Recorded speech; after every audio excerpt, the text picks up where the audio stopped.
Hello, Awesomeness Creators. It's Nina Kovner with Passion Squared with this week's episode of Q and Awesome. I got a question. Actually, it was a question this morning that I was not going to answer on an episode of Q and Awesome, but when I really thought it through, it's a quite common question, and usually most of the questions I get are common.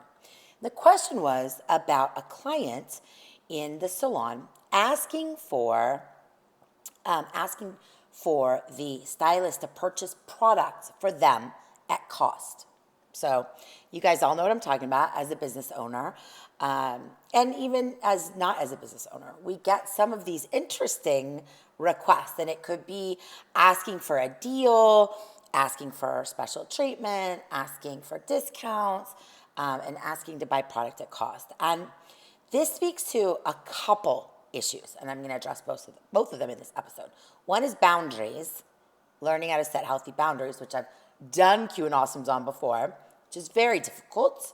One is boundaries, and the other is business strategy, and just remembering that we're business owners and kind of what that looks and feels like. So let's start with boundaries. So people can ask all sorts of things, and people do. I mean, we all may be sometimes asked some like crazy questions. We may not be aware that we're asking questions that maybe aren't necessarily like cool for a business, but the boundary thing is simply understanding our own value and having the courage to have a difficult conversation.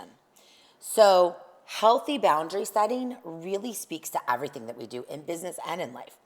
And the second is understanding the value and the worth of the business from a marketing perspective, from a strategy, from a financial perspective, from an ownership perspective. And of course, we don't offer our product at cost because we would not be in business. If you're a for-profit business, then you need to generate revenue in order to keep the doors open, to take care of clients, to empower team members or employees or whatever. So boundaries and understanding value and business. So the question was, how would you handle it? And I've gotten questions. I mean, I've gotten emails where people are like, I don't have any money, blah, blah, blah.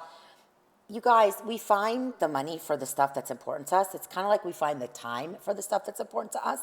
And that's a fact. It's just a fact.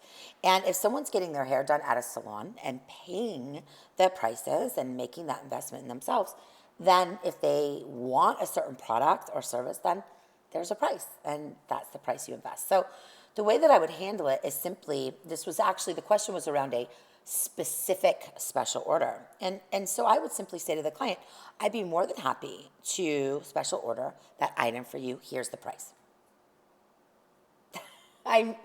I know it seems simple, guys, but it is. We're the ones that get all worked up. We're the ones that get all codependent. We're the ones that get all like stomach ache because for whatever reason, we feel like we owe the world. We feel like we don't deserve to generate revenue. We feel like we feel less than. Guys, it's a confidence thing. It's a worth thing. It's a value thing, always. Now, of course, if we can help clients out and help accommodate them with no impact, of course, on our business, keeping our business healthy, then by all means. I mean, I'm super generous with my time, and I always go above and beyond. So I don't feel the need to offer discounts or deals because I'm consistently delivering value, and I know you guys are too. So boundaries, worth, value, right? Businesses are designed to create value, and through creating value, generate revenue. Revenue is the result, not the reason, but revenue is the result, right? So good question. I know it's an issue many of us share as small business owners, and I hope this one helped, guys. Thank you so much for watching. If you have a question, you can email me at awesome@passionsquared.net, and I may just answer your question on an upcoming episode of Q and Awesome. They always stay anonymous, so no worries there, because sometimes I get those questions. I love you guys. I'm grateful for you guys. I hope you're having a beautiful day wherever you are. Mwah. Love you. Mwah. Bye.